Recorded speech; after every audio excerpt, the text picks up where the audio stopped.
Hi friends, అందరికీ నమస్కారం అండి. ఇప్పుడే అందిన వార్త రైల్వే ప్రయాణికులకు సంబంధించి గుడ్ న్యూస్ అండి. ఇక టికెట్ల విషయంలో కొత్త మార్పులు, కొత్త విధానం, వివరాలు ఏంటనేది కూడా వీడియోలో తెలుసుకునే ప్రయత్నం చేద్దాం.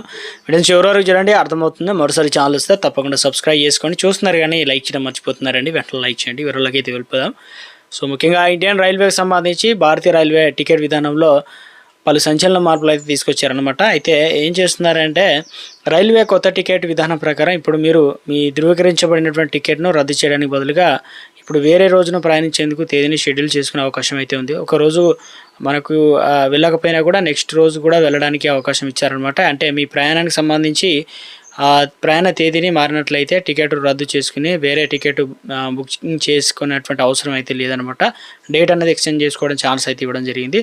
అయితే వేరే టికెట్ బుకింగ్ చేసుకోవాల్సిన అవసరం అయితే లేదు కాబట్టి కన్ఫర్మ్ అయిన టికెట్ను వేరే తేదీకి మార్చాలనుకునే అవకాశాలు అయితే ఉంటుంది. ఈ కొత్త తేదీని ఎంచుకున్న ప్రయాణికులు ఆ తేదీన మనం ప్రయాణం చేయడానికి అవకాశం అయితే ఉంది. కాబట్టి మొత్తం సౌకర్యం ఐఆర్సిటిఎస్ వెబ్సైట్లో, మొబైల్ యాప్లో అయితే ఇవన్నీ కూడా అందుబాటులోకి తీసుకురావడం జరిగింది.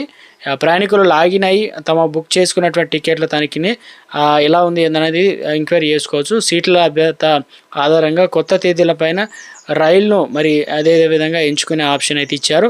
అదనపు ఛార్జీలు మరి రేపు ఈ రకంగా ఏ డేట్న వెళ్దామన్న దానిపైన అదనపు ఛార్జీలు అనేది లేకుండా ఛార్జీల వ్యత్యాసం ఏదైనా మాత్రమే చెల్లిస్తారు. కాబట్టి అలా వ్యత్యాసం లేకుండా ఉండేందుకు గాను ఒక అప్డేట్ అయితే తీసుకొచ్చారనమాట. అదేవిధంగా ఈ ఫీచర్ను ముఖ్యంగా ఎవరికి ఇస్తున్నారంటే విద్యార్థులకు, ఆఫీస్కు వెళ్ళేవారు లేదా నగర మధ్య తరగతి ప్రయాణించే వారందరికీ ఇవన్నీ ఎలిజిబుల్ అవుతారనమాట. వారి ప్రయాణాన్ని ఇక వారి యొక్క ప్రయాణికులు అకస్మాత్తుగా మారితే ఎటువంటి ఒత్తిడి లేకుండా తమ టికెట్ను రీషెడ్యూల్ అనేది చేసుకునడానికి అవకాశం అయితే కల్పించడం జరిగిందనమాట.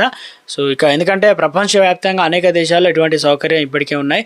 అందులో వచ్చేసి జపాన్లో ఉన్నాయి, యూకేలో ఉన్నాయి, యూరోప్ దేశాల్లో ప్రయాణికులు ఇటువంటి సదుపాయాన్ని కల్పిస్తున్నాయి. ఇప్పుడు భారతీయ రైల్వే కూడా ఈ దిశగా కదులుతుందన్నమాట. ప్రయాణికులకు అంతర్జాతీయ స్థాయిలో సౌకర్యాన్ని అనేది కల్పిస్తుందన్నమాట.